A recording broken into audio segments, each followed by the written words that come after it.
Hey there, greetings and salutations. It is once again, it's like we're turning back the clock. It's 2020 all over again. We're having to do this Zoom style Jake Query along with Derek Schultz. It is the incredibly, creatively, and appropriately named and charitably award-winning Query and Schultz program here on the ISC Sports Network, brought to you by our great friends at Bailey and Wood. We are always happy to be on board with Bailey and Wood. Mike and his group do a fabulous job making sure that you are getting the very best when it comes to your mortgage rates, and with a place that is family-oriented, community-oriented. That's why we are always happy to have Bailey and Wood on board, and other great sponsors you'll hear about over the course of the show. But, Derek, let's begin with this. This is our favorite style of doing it. It's not the most preferred way, but it means that we don't have to sit with one another. And there's any chance, just like right there, you're going to hear the cameo of a cat. I'm not responsible for the fact that I have a cat that may jump into my lap or into the camera at any given time. This is not my most preferred way. First off, I like being in person with one of my dearest and closest friends. I also like being at Hoagie. I also like being at Hoagies and Hops and Chili Water Tap Room just because of the smells and the overall ambiance. Agree. Also, I guess what I do appreciate about doing the show in this format is you can really kind of see who takes things seriously and who is professional and who is less so.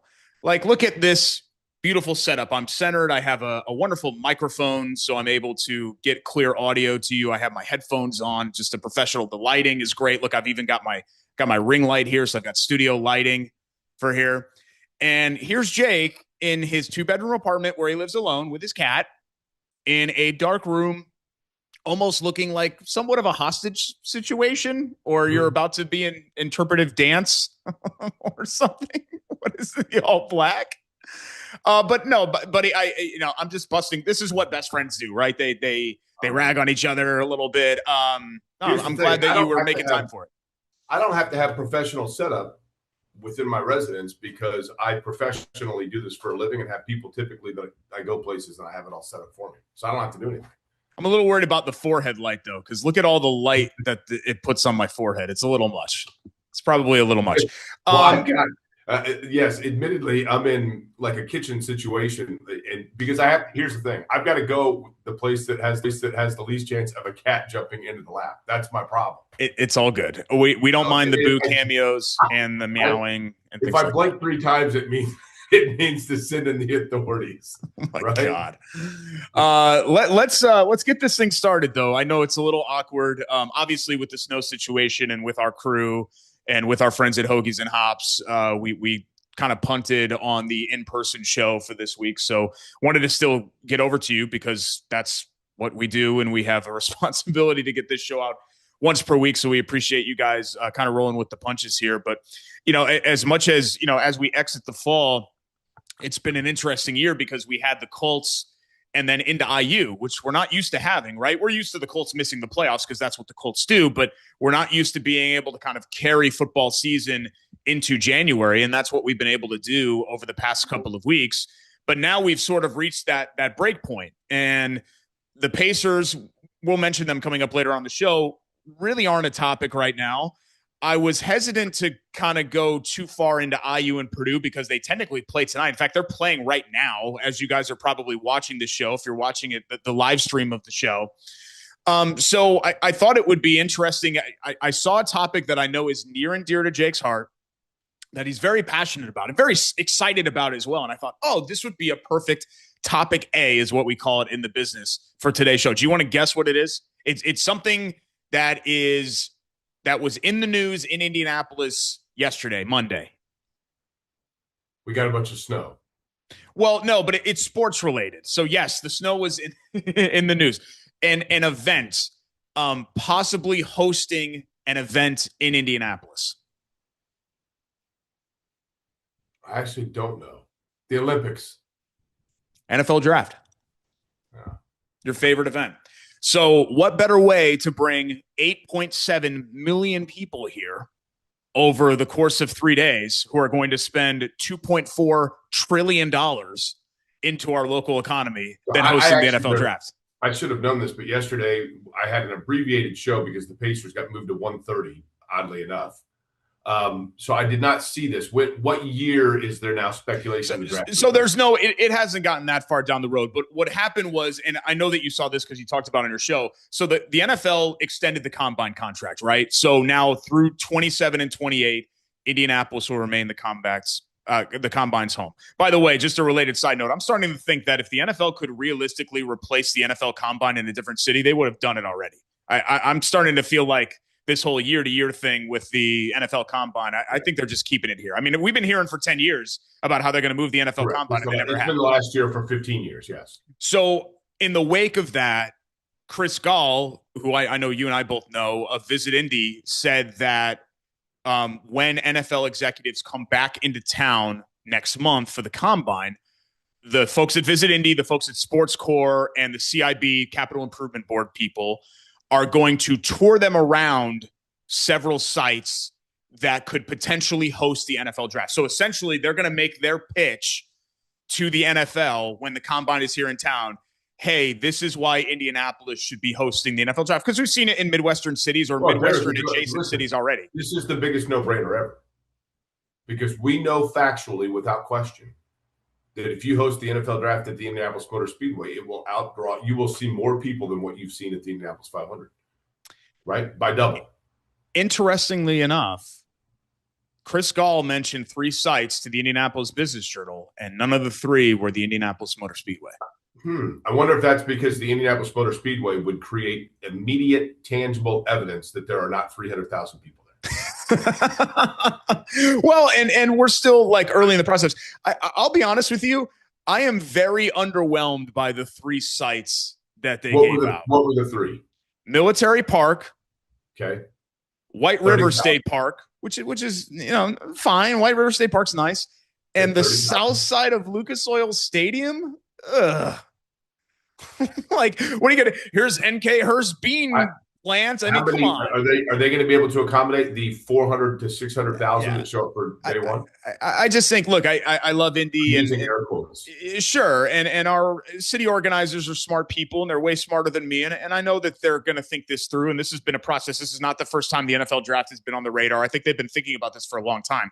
But those are 3 extremely boring locations for an NFL draft. Kidding aside, I don't want people to misunderstand. Of course, I think it would be fabulous for my hometown, the city that's your adopted hometown, to host the NFL draft. Any major sporting event that brings attention, revenue to this town, I'm all about it. I just tire of everyone's immediate acceptance of the absurdity each year of the NFL saying more and more each year the number of people that show up and are standing out there for the NFL draft. I mean, it's an incredible number, and you would take it, no question about it. But I just don't understand, why not just say, hey, 80,000 people were there? That's fabulous. Why do we need? I mean, when they try to say there were 1 million people in Nashville, Tennessee, no, not even close. But again, they're counting people to you have it at Speedway done. They're counting people twice, I think, is what they're doing, or even 3 times over 3 days. And they're also taking into account some other hotel rooms that are being booked that are unrelated to the event being, especially in a town like Nashville, where people are going into Nashville. I mean, there are 1,800 bachelorette parties every week in Nashville, Tennessee. I do think that the Green Bay numbers were a little more believable, even though obviously Green Bay's infrastructure is not that of Detroit or Nashville or some of these other host sites. What did they say the numbers were for Green Bay? They said over 3 days, it was about 350,000 fans. But still, that's an enormous amount of people. 100,000 a day is plausible, yes. But $100 million statewide impact is what they said, economic impact on Green Bay, which also feels a little bit more believable, even though I still don't know how they can possibly accurately measure these things. Hold on. 350,000 people, right? Yeah. 100 million impact. So that means that every person was spending at least $300 while they were there. Yeah. Some people, like I said, you're counting them 3 times. So you're taking into account that some people are spending $900 when they're there. But Jake, like, that doesn't sound, if you're staying 3 days for the NFL draft, $900 in restaurants and parking and hotel and all of that. And that does not sound unreasonable to me. Whereas 775,000 people in Detroit, Michigan sounds unreasonable to me in 2024. Yes. In 1974, maybe that was less of a stretch. But I'm simply going to wrap. I'm going to summarize it by simply saying this: the NFL is the 800-pound gorilla. There is no question about it. It is the biggest juggernaut in American culture and sport. That's why I just don't understand why it has to then claim to be a 900-pound gorilla. Yeah, I'm kind of with you there, and but what I do think is that for as long as they had this in, the theater at the Garden and some hotel in Midtown Manhattan and where else, Radio City and all of that, you've hit Detroit, Kansas City, Green Bay, Cleveland. To me, naturally speaking, Indianapolis absolutely belongs in that group. Like, Indianapolis is not New York. It's not Chicago. It's not Vegas. But if you're telling me that you can host this event in Cleveland, Ohio, and Green Bay, Wisconsin, and Detroit, Michigan, I think they're going to Pittsburgh this year, if I'm not mistaken, it only makes sense that Indianapolis would be in line for that at some point. By the way, is that a Jack Daniels bottle behind you? Yeah, so I have we had I would imagine you become like an angry troll when you have too much whiskey. I'm not a big hard liquor person, but when I do drink, I like whiskey and bourbon are the ones that I like. And I don't have some sort of you're looking at the collection right there. That Jack Daniels bottle was purchased by my supervisor at Amazon as my going away gift. So when when Jake and I were let go from the radio station, we were collecting severance, but I needed to get out of the house. Some people know this story, and I took a part-time job on the Northwest side at an Amazon warehouse, and I did it for 9 months, and it was actually a lot of fun. And I made a good group of like 24-year-old friends who were like, "Hey, who's this old guy that's here hanging out with us?" And my buddy got me a bottle of Jack. And that's still there from 2020. So that shows you how much I'm regularly drinking whiskey. But we had a watch party at the house the other day, and I have friends that are bourbon drinkers for the IU championship game. And I do have friends that, I needed to have some sort of a bar down here for them to hang out in and mix drinks and things like that. Your watch party? Yeah. Yep. Did I miss an invitation? No, I mean, we hang out a lot and we invite each other to things. You never invite me to Pacers games into those sweet seats. I know Stephen Holder sat in there like 14 times. But I just, it was an Ashley production more than it was a Derek production. Because she is very invested in IU football. Very, very invested. Here's what I have concluded. I've decided that Ashley, your wife, really likes Shannon, my girlfriend. Yeah. They seem to get along. She doesn't like me. That's not true at all. Okay. She doesn't invite me to anything. That's okay, though. No, that's not true at all. Ashley likes you a lot. But yes, technically speaking, she has put together 2 significant parties over the past 2 years or 3 years, and neither of them have included you. Okay, but let's get to this. The significant party in the world of sports is the Super Bowl, and what we now know is who the invitations are: the Seattle Seahawks and, Derek, you hate to say it, the New England Patriots. Yeah, what are you gonna do? Credit. You know what? Give them credit, and I'll tell you what. Here's the interesting thing about it to me: both of these teams, to an extent, and if I'm going to localize the story, and I don't mean to bandwagon this, I don't mean to pile on, but I think both teams, to an extent, are an indictment on the Colts. Because these are both teams that have managed to turn around and redirect themselves in a shorter time frame than have the decade of futility of the Colts, where we're just treading water here waiting for them to do something. Yeah, I just think that, especially in New England's case, some of these franchises, like the top-level franchises in the NFL, like who would you say are some of, like, I'm not even necessarily talking about historically. I'm just saying, like, the expectations of ownership and leadership in the fan base sort of combined. Just give me a couple that you would say. San Francisco. 100%. Of late, I would put Philadelphia for the last decade and a half. Sure. In that mix. And then you would definitely throw New England in there, right? I know New England has had lean years here, but there is a standard with that organization that it's not asking to be met. They demand it to be met. And I think that's where the disconnect is with the Colts, Jake. I think that contending for a championship and even making the playoffs is an aspiration instead of an expectation. And that's a real problem because for so many years, those things were expected. I mean, right. Here in town, when you had Dungy, Polian, Jim Irsay, Peyton Manning, and the rest of the cast of characters, right? You expected them to be in the playoffs. You expected them to contend for a championship. And here, so often, the line that is repeated is, well, we're getting there. We're close there. Hey, did you see this? Did you see us make progress here? Hey, maybe we can do this. There's no maybe with those teams because if they fall short of that, then they make a change. And that's kind of what you've seen with those franchises in meeting that standard. And it's a standard that the Colts just can't seem to drag themselves towards. You know, I think, Derek, if you look at the two franchises, and I'll take the Seattle side of things because I looked into this pretty heavily. In open disclaimer, I think you know this. I don't know why this is.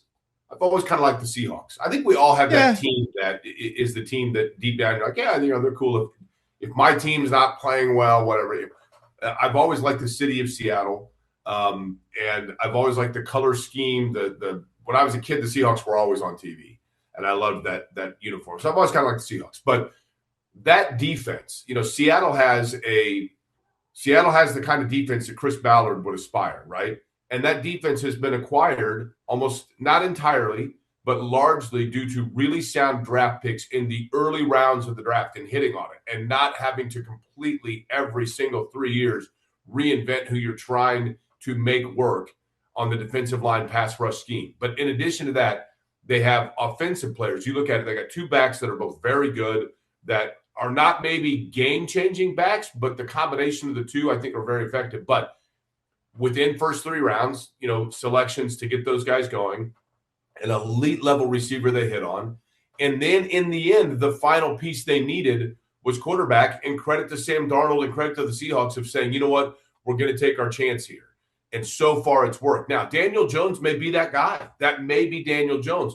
The thing that's easy to forget, Derek, is the Colts have huge question marks at quarterback because Daniel Jones is not only A, not under contract, but B, you're hoping he comes back at 98% of what he previously was before the blueprint was out to start blitzing the heck out of the guy and getting him uncomfortable in the pocket. So I just think there are a lot of question marks there for the Colts that if you look at Seattle and you look at New England as well, because New England, when they had quarterback question, they went out and they finally said, look, we're all in on a young quarterback, and Drake May is a guy that had high expectation, and they built stability around him. It just feels like those are areas where the Colts continue to swing in this. Yeah, and the Darnold situation especially is fascinating because when they had the playoff exit last year, you were wondering, oh, okay, like this was all a fluke. And when the chips were down, Darnold was Darnold again. And Minnesota didn't want to get stuck with a guy like that because they were thinking, if this is the ceiling, then we got to try something else, even if, there's some unknown here with J.J. McCarthy. So they move on. And then you come to find out that it really wasn't a fluke at all. Darnold puts together another really good season, and he was fantastic on Championship Sunday in that game and was a big part of the reason that they were able to outlast the Rams. Both quarterbacks had a great game in that matchup. And it did cross my mind that, as much as some people want to say, well, the first 8 games for Daniel Jones were a fluke, and then he turned into a pumpkin again, and they're making a mistake bringing him back. I think there is very much a chance that Shane Steichen, especially, has really unlocked something with Daniel Jones where he could perform again at a high level. What concerns me, Jake, is that unlike Darnold, Darnold wasn't dealing with a critical, serious injury coming back the next season. You know what I mean? Like, Jones has to deal with this Achilles. And I don't care what anybody says. I understand that it's 2026 and this is not a career-ending injury anymore, but it still is, in many cases, a career-altering one. Correct. And that is something that is a big concern here moving forward. There's no question in my mind that the Colts are all in on Jones because they don't have another option, but also because I think they genuinely believe that what he showed over the first half of the season is sustainable. And I think there's a reason to believe that. Like, every decision that the Colts make, I don't think is the wrong one. I know that we criticize them a lot on this show. I do think that bringing Jones back is the correct decision, but there is no guarantee that he's going to do what Darnold just did, especially coming off an injury as serious as that one. Derek, we're about to get a Boo cameo, just so you know.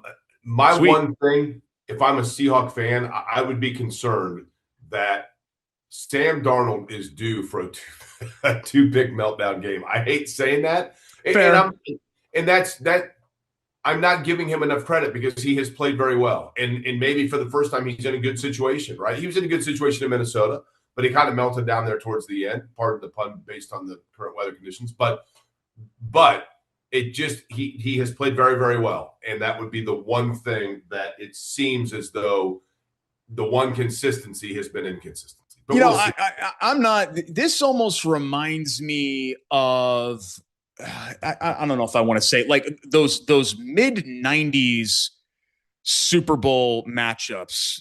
That's what this reminds me of. I think Seattle is far and away a better team than New England. And I think that, with the Bo Nix injury and everything else, I think the AFC just sort of crumbled a bit at the end. And it reminds me of like the Patriots to me are that Neil O'Donnell Steelers team, or that Drew Bledsoe Patriots team, where like they're good. I just don't think that they're great. I think they look, you can only play who's in front of you, right? I think they took advantage of the fact that the AFC just wasn't that good. The Rex Grossman Bears team. Or you can go like the Matt Hasselbeck Seahawks team, right? You could go, maybe a better example would be the mid-2000s NFC teams, because there were some busters in there. there were some teams that were like, that Jake Del Holmes Panthers, okay, sure. Right. Teams like that. But and I'm not trying to discredit the job that Mike Vrabel to do that in year one, Jake. That was a 4-win team last year. They won 4 games. And I know Drake May's coming on and all that, but man, 4 wins to the Super Bowl, like that does not happen very often, especially in this day and age where it's a lot of chalk. It's a lot of 1s and 2 seeds now in the Super Bowl. It wasn't that case 10, 15 years ago. Let me point out one thing that happened this week in regards to the Super Bowl that I will admit. Jealousy is the wrong word, but I kind of gave it the light. So I saw a guy that got all kinds of love and attention and viral and the whole deal for pointing out the statistic about universities that have produced both a Super Bowl winning quarterback and a U.S. president. Derek, have we not mentioned this stat on our show every year for like 10 straight years? First time you brought that up was like 2013. We were in the Obama administration the last time that you brought that up. Honestly, I've always thought that was at this point like a household known stat, right? Yeah. Because what is it, like Gerald Ford and Tom Brady and it's Gerald Ford and Tom Brady, Roger Staubach and Jimmy Carter. That's right. John Elway and Jim Plunkett and Herbert Hoover. Joe Flacco and Joe Biden. That's right. I knew his Delaware was one. That was a weird one. And Ben Roethlisberger and Benjamin Harrison. Wow. And now Drake May has the chance to be the next with James Polk.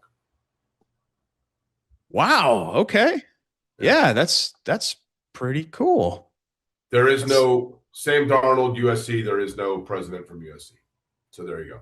Now, USC. We could do presidents that have been on Final Four schools, Bill Clinton and Georgetown. But I'm not going to go there. I mean, then you start getting into a whole different can of worms, Yeah, I mean, you got what's his face? Hasn't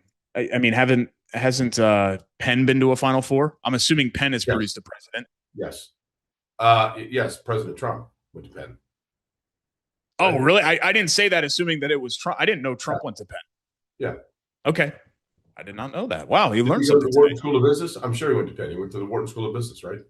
Yeah, that's at Penn. So yeah. Wow, look at that. See, every once in a while, this happens once a year or so. I learned something via Jake on this show. Every once in a while. I believe, wasn't it McKinley that was the president of Princeton or went to Princeton? Princeton's been to Final Four. Bill Bradley has the Final Four record. I mean, we can go on and on, right? Do we have any presidents from CCNY? I'm trying to pick like the obscure ones. You know what? Honestly, I bet, is there a president from VCU just because it's so close to the nation's capital, or George Mason? Did George Mason produce a president? No, but they produced George Mason. Well, sure, yeah, okay. Well, let's put a pin in that, and we'll save that topic for maybe March. It's time for our Hoagie and Hero of the Week. Hold on. Stand by. Stand by. Bang. There you go. Look at that. Oh, I didn't do chili water though. I should have put a little chili water logo in there too. Our Hoagie and Hero of the Week is brought to you by our friends at Hoagies and Hops and Chili Water Brewing Tap Room at 42nd Boulevard, which is where we usually are when it's not Snowmageddon for our tapings on Tuesday. Hoagiesandhops.com for catering as well. If you got a Super Bowl party coming up, Christina and Donnie make the best Sando trays. They even do app trays. They do pickle trays. They do salad trays. That would be awesome. That is so custom made for the Super Bowl, Hoagies and Hops, because really good. The food is fabulous. The sandwiches are huge. You get a chili water beers to go with it. I mean, absolutely perfect mix for the Super Bowl. Now, unfortunately, Christina is not here with us, so we're not on the show. But I have actually in the fridge a half-eaten cheesesteak. So I was just going to pop it in the mic and then eat the cheesesteak. Can I do that? Can that be our Hoagie of the Week? Sure. Okay. Sure. You want to see? Wait, hold on. Let's take off the background here real quick. So look what this is actually kind of cool. And shout out to Chateau Kitchens because they did this basement behind me, right? Watch. So I got a fridge over here. Okay. The kitchen does look fabulous. Chateau Kitchens is redone basement. There's the Sando right here, right? Perfect. Derek, that's a foil wrapper. Do not put that in the microwave. I got a couple of chili water beers. I got the Dr. Feelgood, and then Blood on the Tracks IPA as well. So a little chili water, a little Van Halen up in here. Pretty good. Okay. Derek is retreated now to the fridge.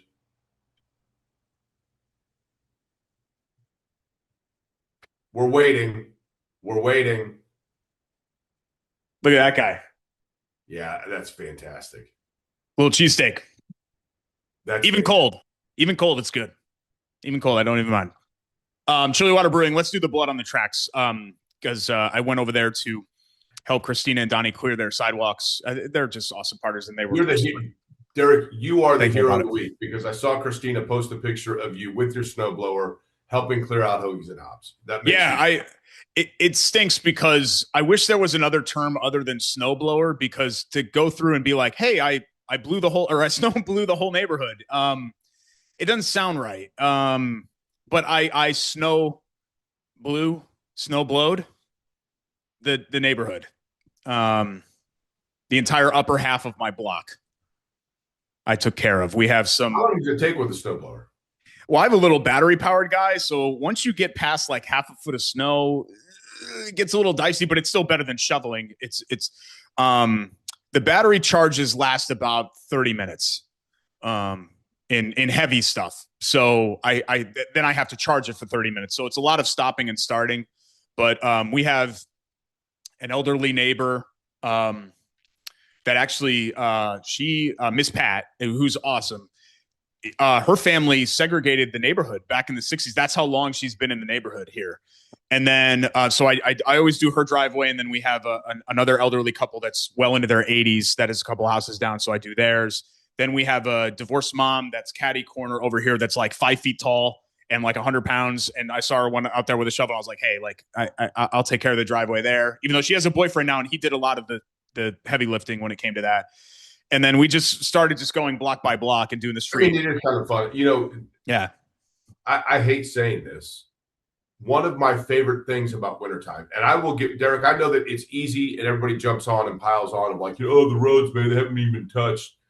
Considering that we had a foot of snow that fell over the course of one day, it's pretty remarkable that the next day we're out and about and the main roads were plowed. I mean, I'll actually give DOT credit here. I'm one of the few that does. Why are you showing me a random picture? Well, what happened?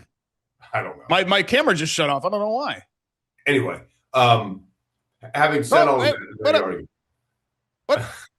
what's it doing? I don't know. Okay.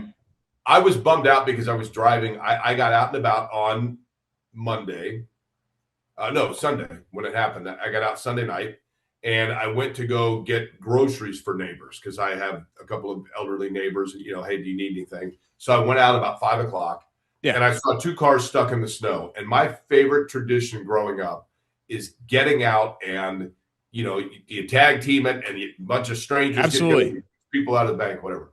And I saw one situation where it would have required shoveling out, and I hate saying this, and I'm being serious, and I'm not trying to be melodramatic. It bummed me out because I had to stop and remind myself that given my health condition, I probably should not be out and shoveling and lifting people's cars out of the snow. And that's yeah, you shouldn't be doing any of that. Anybody that's over the age of 50 or so and has any kind of health concern like that, or if you were just born with just a really crappy heart like Jake, right. you should not be out there. Yeah. In all honesty, I mean, it's funny because I was talking to Mopman, he was on call, and he's like, "Yeah, man, it's that." He's like, they just people just start coming through with chest pains, whatever else.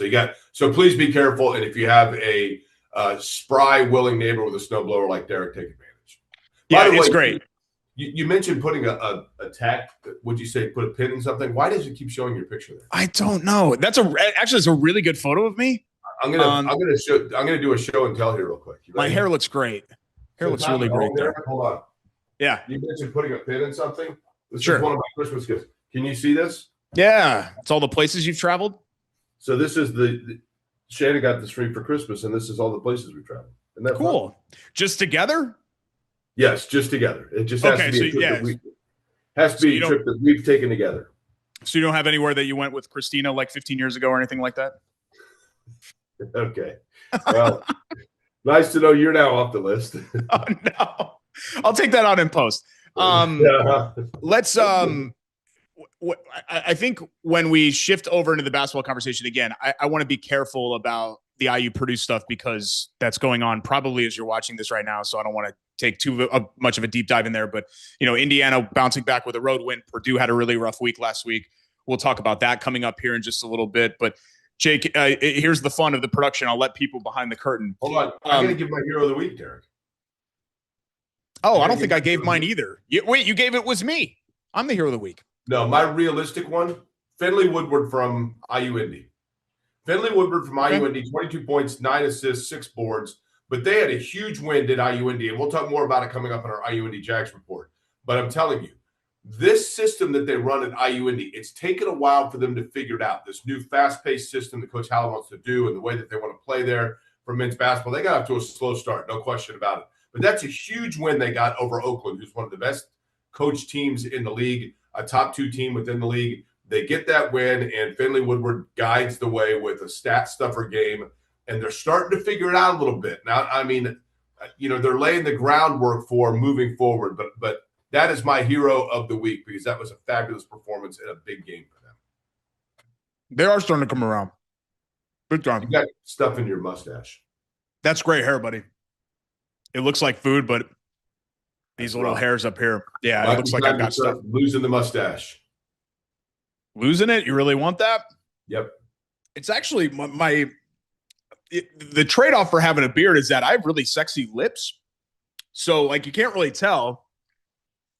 But, when you start to remove that, look at that. Okay.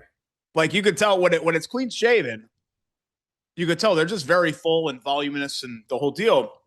And soft and all that. I mean, a select few people. Actually, I shouldn't say few people. Select, quality over quantity. But yeah, I'll try to do that sometime. My hero of the week, Andrew Nembhard, scored 27 in a revenge win at Oklahoma City. And look, I know that the Pacers stink this year, right? But it was cool to go to Oklahoma City and win. It's not an NBA championship. I fully understand those things. It was cool to see them go there and beat OKC. But, it's just kind of gotten lost in the shuffle. He stepped up in a big way this year, Jake. 17 and a half points per game. He's shooting a career high behind the arc at 36%. He's dishing out 7.5 assists per game. This is just a guy that he's just a really good player. And the Pacers were insistent that he was the steal of the draft. The second that he came to town in 22, they were like, we're shocked that we have this guy. And you roll your eyes, right, Jake, because you sat in the Colts complex for all those years, and Bill Pullane always talked about, well, he was at the top of our board, and you're like, yeah, whatever, sure.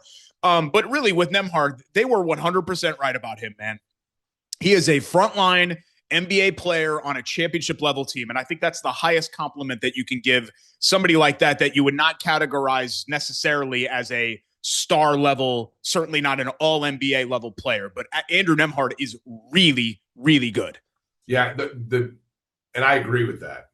And I hope this is something that is only going to progress forward, but slowly. And it's been slow, and it's been just a tick. But Jarris Walker's starting to find a little bit of consistency as well. I don't know that he's ever going to be, wow, this guy was clear lottery pick type player. But if he can become a nice 6th or 7th man, one of the things that was disappointing, disappointing is the wrong word, but that win in Oklahoma City, Jarris Walker had a career high in that game. And it makes you wonder, man, what could have happened if he would have been healthy as well in that NBA Finals. It was hard not to have revisionist history in it. But yes, in a year that has been disappointing and a struggle, it was cool to see them get that win.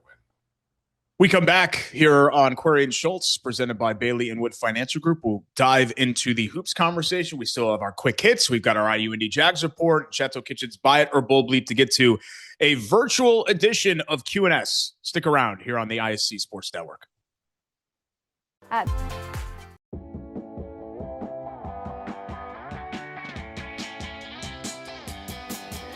Welcome back. Bailey and Wood presents Query and Schultz here on the ISC Sports Network. Thanks for joining us. He's Jake from a dark room where he is not being held hostage. I'm Derek from my immaculate basement, presented by Chateau Kitchens. Thank you to Steven and his team for the great job that they did. Have Chateau Kitchens build me a studio? Sure. Anything on the interior of your home. Now, would your landlord go for that? Because I own my home. I don't rent in a 2-bedroom apartment where I live alone with my cat. So I'm not sure what the rules and regulations are when it comes to that. Sure. Let me tell you about our friends at Bailey and Wood. We'll talk about Chateau later on today. When I'm ready to purchase a home, Bailey and Wood is where I'm going. Right? There you go. 855-350-HOME, BAWFG.com. For Mike Wood and his fantastic team at Bailey and Wood Financial Group, the proud sponsors of Query and Schultz, proud presenting sponsors, I should say. 5-star customer service. That's what they do. They take care of your pre-approvals for home mortgages. If you are looking to buy for a first time, like Jake will maybe kind of be doing at some point in his life before the heart kicks it. And also, if you're looking to refi, you could do that as well with our friends at Bailey and Wood Financial Group. We really appreciate them being part of the show. So, Jake, I think we had mentioned, talking a little bit about basketball. IU and Purdue renewing their rivalry tonight, and I was having this conversation last night with Brian Newbert, who I know you know well. You have him as a regular guest on your show, and talking about the rivalry and it's Indiana Purdue, and some of the old stuff like throw the records out and things like that. And he's like, yeah, but like, does this game have any relevance to anyone that's on IU right now?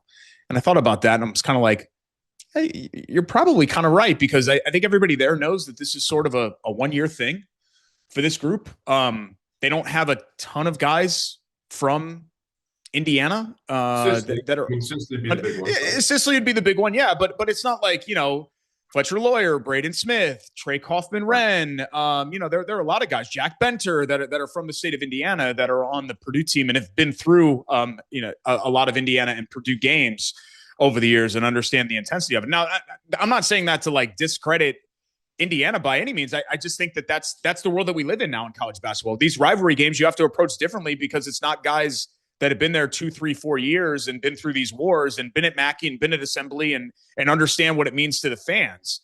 And that's not a problem that's unique to Indiana. I think you go anywhere, and that's I think Purdue is actually kind of the outlier when it comes to that more than anything else.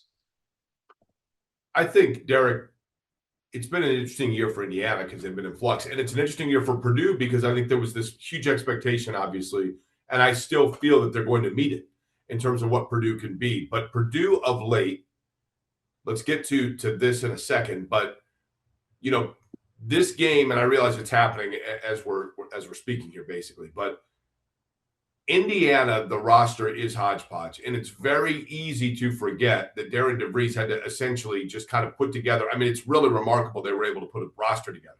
And I thought they were going to be a better team than they are.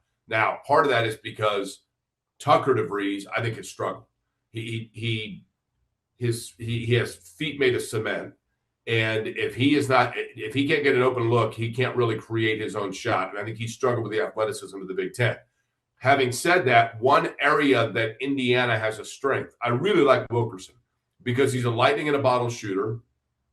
I think he has a tenacity about him that's fun to watch. And, they've got other guys. Connor Enright is kind of a bulldog type player. But Indiana has the ability to hit threes. And Purdue, if you look at where they have struggled of late, defending the three has been the one Achilles for Purdue that has bit them recently and caused them to drop a couple of games. That's going to be something I think is going to be interesting. Purdue has to figure that out. That's the one thing. And I have full trust in Matt Painter and his ability to do that. But I think that Purdue defensively on the perimeter, Derek, that's the one thing that they've got to get shored up if they want to end up back in Indianapolis in the Final Four at the beginning of April, which I think they will be there. I really do. Maybe I'm naive there, but I do think that they are a Final Four level team, even though they've now dropped to 12th in the rankings. I'm not overly worried about that. But that is one area that Purdue needs to shore up. Yeah, but I think, like what Illinois brings to the table is different than Indiana. Illinois, size-wise, and you had 5 shooters on the floor. Indiana does not bring the size to the table that Illinois does. But can they light it up and can Assembly Hall be a hornet's nest for Purdue? Absolutely. And honestly speaking, some off-brand Indiana teams. I know the Trace Jackson Davis team swept them, but that was a really good team. Some off-brand Indiana teams, like last year's team, beat them in Bloomington, right? Yeah. And they beat them in Bloomington 3 years ago as well. So I do think that there is something to like throw the records out and things like that. And this would be a big win if Indiana wants to make the NCAA tournament. They're eventually going to have to win games like this. You're going to have to beat other NCAA tournament teams. We talked about it last week, Derek. Indiana is in dire need of getting a quality win. Just to get in. Now, Purdue, on the other hand, I think probably now you could say that Purdue's put themselves in jeopardy of not being a 1 seed, but a 2 or 3 seed, that's fine. I'm not worried about that. But Indiana's got to get they've got to start getting quality wins just for their tournament resume. It's tough for Purdue, Jake, because and some of this is outside of Purdue's control. But as much as you can make an argument that Purdue is still the best team in the Big Ten, you can make an equally strong argument that they're the 5th best team in the Big Ten. And for a team that was the preseason number 1, that's not going to cut it. Going to the Sweet 16 and finishing 4th in the league, that's going to make this season a failure for them. Derek, they can't have that. The standard is at the very least to get to Indianapolis. Yeah, I know a lot's been made of this. It's a popular sentiment right now. The incredulous fact that if you were to go back 50 years ago and tell somebody that in 2026 the newly crowned national champion in college football would be Indiana, and one of the last unbeaten in a top 5 ranked team in basketball would be Nebraska. Yeah, no, wild. Yeah. But Nebraska has done it with the Kurt Cignetti Indiana mold. They are a veteran team. They are, and so too is Purdue. That's why with Purdue, I'm not as worried about it, because I do think because they're experienced veteran players, they'll be able to overcome any sort of, get it out of your system now, correct it, and then I think they'll be fine. It's wild. I think that the top of the Big Ten right now is about as good as I can remember, in the sense that, yes, you've had years where you've had title contenders at the top of the Big Ten. In fact, pretty much every year you have a title contender, even though they haven't won one, right? Since Michigan State did it in 2000. But the fact that you legitimately have 5 national title level teams, I think you have 14 or 15 teams that are good enough to win the whole thing this year. Right. And most years you wouldn't say that. Like you go back to the UConn team in 23, like that was a weak year for the top of the league, for the top of the country. Just look at the Final Four. What was it, like San Diego State and FAU, and like it was not a great year. This year, you've got some really good teams at the top that under normal circumstances would be surefire Final Four teams that are just not, because they can't do it. I think Iowa State's tremendous. Arizona's good, but I think Iowa State's tremendous. I think UConn's awesome. I think, there are a ton of teams just across. Arizona's unbelievable, and they won at BYU last night. That's a really, really good team, but those teams in the Big Ten are are excellent too. And it's just going to be a very, very difficult year. Whoever wins it this year is going to be really, really good. Like we're not going to have an all 4-1 seed Final Four this year. No way. By the way, speaking of college sports, Derek, how about the IU Indy Jags report? Yeah, you got it. Let's not get hold on. I got my background as long as you have the report. I do. IUIndyJags.com/tickets is the website for your chance to see Division I athletics right there at IU Indy. We'll begin with women's hoops. How about Northern Kentucky was coming in? 7-game win streak for Northern Kentucky, right? Snapped just like that because they had to face IU Indy. 75-70, the Lady Jags getting the win. Olivia Smith with 23 points. That was their only game of the week, but they are at Oakland tomorrow night. And then, and this is the cool thing and the important thing, Sunday at 1 o'clock in the Jungle. This Sunday, 1 o'clock in the Jungle, you're going to get women's basketball, IU Indy taking on Robert Morris, and it is Breast Cancer Awareness Night. That means that pink uniforms. It also means that a lot of different organizations are there about breast cancer awareness and making sure that we are continuing to be aware of that dreaded disease and also celebrating those who have worked their way through that journey of breast cancer. Breast cancer awareness, Sunday, 1 o'clock in the Jungle, IU Indy Women's taking on Robert Morris, coming off of their big win over Northern Kentucky, snapping a 7-game streak for the Norse. Now, maybe it's swimming and diving that's your taste, your palate, if you will. Men's and women's swimming and diving. Ball State over the weekend, the men got a big win, and they host Wabash and Butler coming up this week. Now, that's the final dual meet, okay, before they host the Horizon League Championships coming up next month.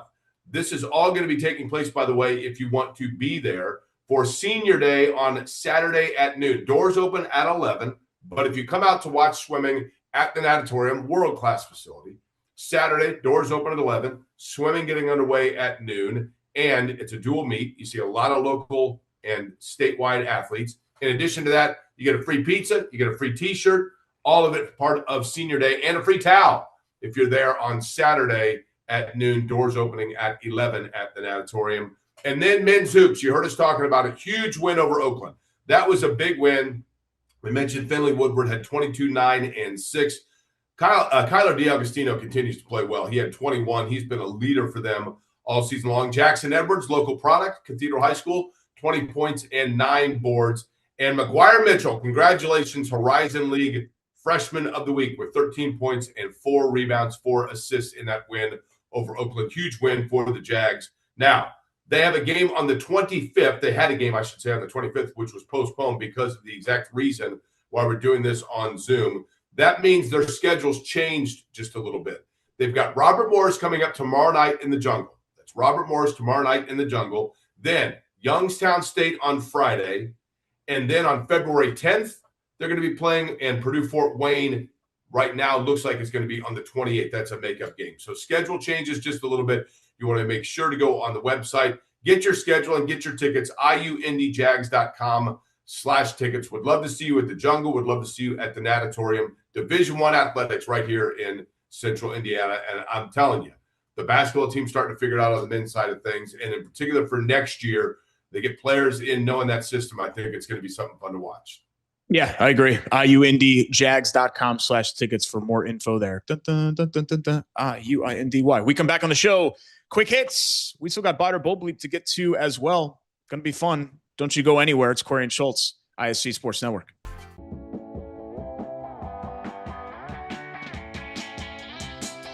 Welcome back. Rolling right along here on Query and Schultz, presented by Bailey Wood Financial Group here on the ISC Sports Network. Thanks so much for joining us virtually. This is my basement, and Jake is in a holding cell, apparently, after being kidnapped. That's right. That's that's the kitchen nook of your 2-bedroom apartment where you live alone with your cat, right? Okay, yeah. That's right, yeah. That's the kitchen nook. So both of us are in Midtown right now, where the roads are actually clear. My side street was plowed for the first time ever in the 12 years that I've lived here. So credit to our, the city for doing the right thing. We had a storm a couple of years ago, and they didn't touch it. And my road was a block of ice for a whole month, and it was extremely dangerous and very difficult for people to get around. And I think the city realized, hey, we can't do this. We can't just ignore it. We've got to contract this out and make sure that the citizens of this city are taken care of. So As much as we complain about infrastructure things sometimes in Indy, I got to give them some credit for taking care of the roads. The roads are as good as I've ever seen after a major snow event in my 12 years. In my 20 years of living in Indianapolis. It really good.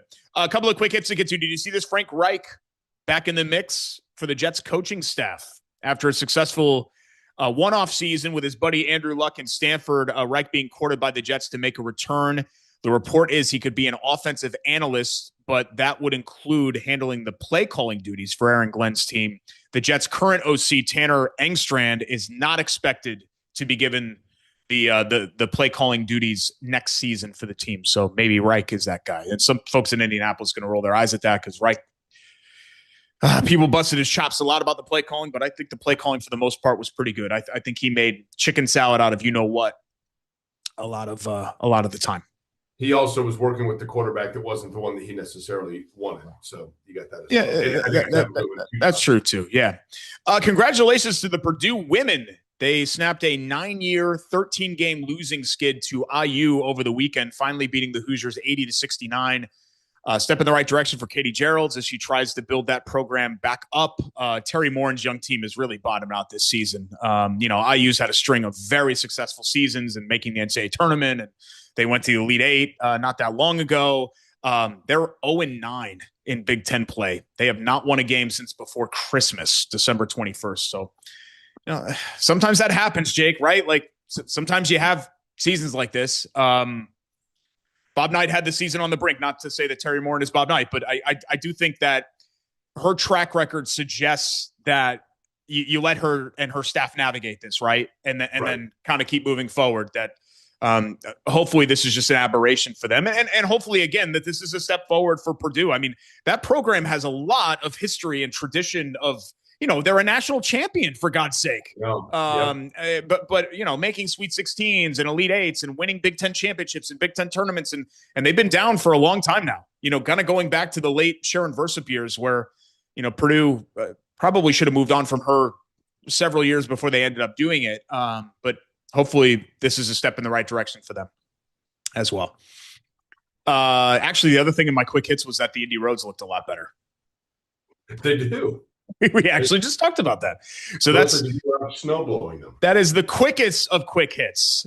So we will quickly exit and come back for our final segment, Chateau Kitchen's Buy It or Bow Bleep, and tie a bow in this virtual edition. See, this is what happened. Two best friends just get talking. One person in their basement, one person in a holding cell. It doesn't matter. You lose track of time. So we're going to come back and wrap up the show 3 times when we come back. It's Corey and Schultz presented by Bailey Wood Financial Group here on the ISC Sports Network. Back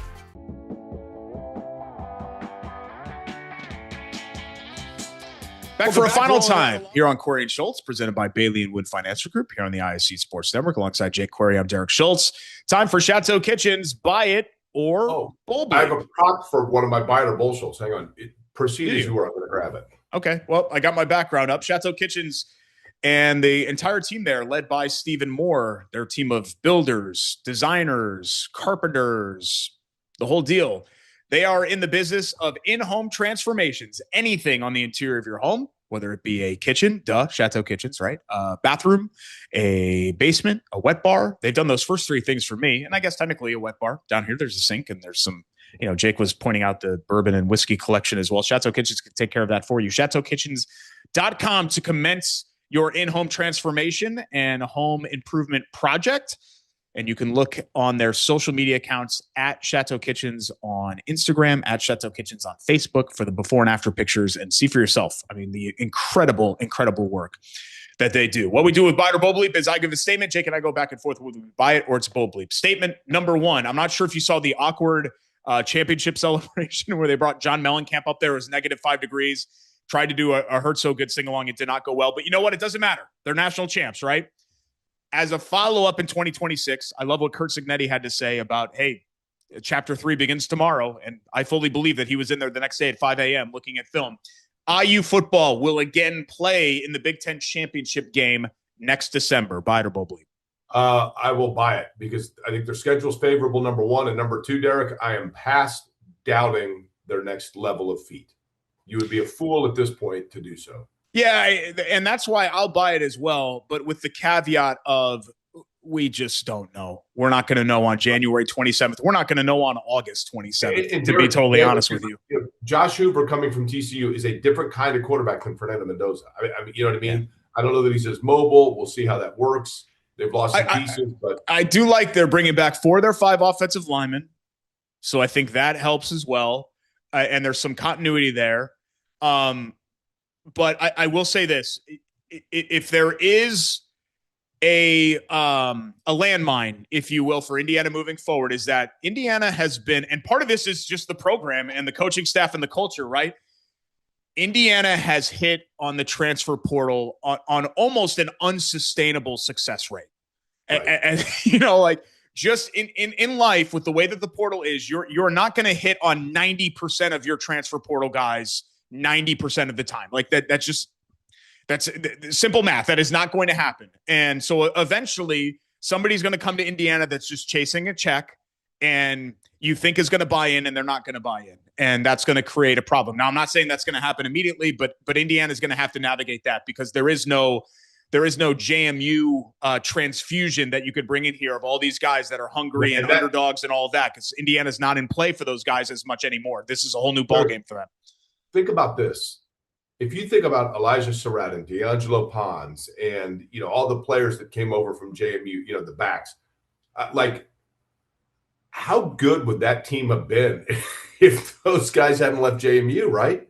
Yeah. I mean, but that was such an important part, I think, of those guys coming in and simply saying, look, this is how it's going to be, right? This is how it's going to be. And now you've got to wonder whether or not, you know, Indiana, you know, who is the guy that says, you know, Cignetti probably needed that because there were probably people that were like, I don't know that I can buy into this guy. Now you buy in because the results are there, right? Yeah. You know, Google him and you see it, right? No, 100%. I mean, there's a proof of performance there that Cignetti and his staff can give. I have one for you. You ready? Yeah, fire away. Buy it or bullshit. A couple of years ago, I bought this hat because I love the color scheme and the logo of it, period. And I don't wear it very often, but when I'm out in the snow or I've got to do something, whatever else, I wear it because it's obviously frigid outside.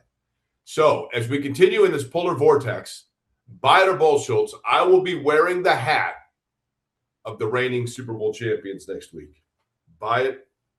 Oh, yeah. I don't think there's any question. I think the Seahawks I was shocked that the line is 3.5. I think that's extremely low. I think it should be more like 6.5, honestly. I think the Seahawks are by far the best. I think we just watched the Super Bowl. I think Seahawks Rams, I feel very confidently was the two best teams. I'll tell you one thing I enjoyed about that. That was a great hat, by the way. Great hat. It is a great hat, isn't it? Yeah. Those two teams have had great games of late, the Rams and the Seahawks. I found it refreshing, and I'm not a huge Sean McVay fan. I think at times he can be a little bro-ish, but I found it refreshing after the game when he came out. He's like, hey, you know what? He's like, I love my guys. I'm proud of my guys. We fought hard, and tons of respect to Seattle. Credit to them. They're a great team, and we got beat by a better team today, and we wish them the best of luck. Like, wow. It was just, you know what I mean? Just a sportsmanlike, diplomatic. I thought it was refreshing. Instead of this winner at all costs, you know, stuff like that, right? It is refreshing to have that. Yeah, no, but I buy it. I think the Seahawks are the champions. Finally, speaking of the other team in this Super Bowl, the Patriots will win multiple Super Bowls with the Drake May, Mike Vrabel combo. Yes. Multiple meaning 2, yes. I'm going to say boldly because I don't think they're going to win this one. Okay. And picking them to win 2 is going to be difficult. Barring injury over the next 12 years, will they get 2 of them? Yeah. Eli Manning got 2. I mean, I probably would have said that with Jaden Daniels a year ago right now in Washington. And then, you know what I mean? Like things change. Things change quickly. But yeah, I can see, I think they'll win a Super Bowl. How about that? But I say bold bleep on the rest. Thanks to our tremendous sponsors today, all of whom, you know, had to deal with the fact that we're doing this virtually, starting with our friends at Hoagies and Hops and Chili Water Brewing Tap Room. I'm sorry I don't have the Chili Water logo on here. They're our usual home for this show. Always doing awesome stuff for the community besides slinging awesome sandos and delicious brews. They deeply, deeply care about the neighborhood and about the city proper, and we appreciate them for that. Our friends at Chateau Kitchens, in-home transformations. Like I said, chateaukitchens.com and get your project started today. IU Indy, IUIndyJags.com/tickets for any of their athletic events at IU Indy. And of course, our presenting sponsors, Bailey and Wood Financial Group. We always appreciate their contributions to the show and for being great partners. For Jake, I'm Derek. I don't even need to thank the crew. I guess I got to thank Charlie. Charlie's got to put some of this together in post with the graphics and stuff. So thank you to Charlie as well. And thank you to Vince and Jordan and the rest of the crew in general. They didn't have to drive the trucks all the way down to Indy to make it happen. But we appreciate everybody's contributions here on Corey and Schultz. And we will see you next time at Hoagies and Hops and Chili Water Brewing next week for episode 272. See you guys. At Bailey & Wood, we pride ourselves on our 5-star customer service. But at our core, we're a family. Family owned and family to our customers, staff, and our community. From charity events to recognizing hometown heroes, we prioritize giving back to our communities that have always supported our growth. So let us help you get your dream home today.